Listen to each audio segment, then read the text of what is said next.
طب أنت كنت تعرف إن البسكويت اللي بتسقيه في كوباية الشاي ده كان في يوم طوق نجاة للجنود في عز البحر؟ تعالَ أمّا أحكي لك الأكلة وما فيها. كلمة بسكويت يعني مطبوخ مرتين، ودي أصلا كلمة لاتينية، ودي كانت طريقتهم عشان يحفظوا العيش في أيام الإمبراطورية الرومانية.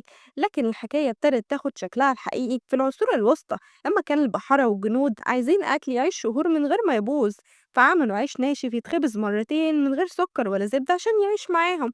في إنجلترا سموه شيب بسكويتس، أما بقى في فرنسا سموه بين دومير، يعني خبز بتاع البحر. والبسكويت ده هو اللي غزا سفن كريستوفر كولومبس وكمان جيوش نابليون. لكن التطور الكبير حصل مع بداية القرن السبعتاشر والتمنتاشر، لما ابتدى البسكويت يخش الأسطول الملكية في أوروبا ويبقى حاجة حلوة مش بس طوق نجاة. أما في مصر بقى البسكويت دخل مع الإنجليز والفرنسيين. أما بقى إحنا ضفنا له لمسة كانت إيه؟ عملنا بسكويت نشادر في العيد وبسكويت ينسون أو شاي أو حتى بسكويت بجوز الهند، ومن أكلة بقاء لأكلة مناسبة. دي كانت حكايتنا النهاردة في الأكلة وما فيها. البسكويت من سفن البحر لحد صينية العيد. لو الحكاية عجبتكم دوسوا لايك وسبسكرايب عشان كل لقمة وراها قصة عندنا هنا في الأكلة وما فيها.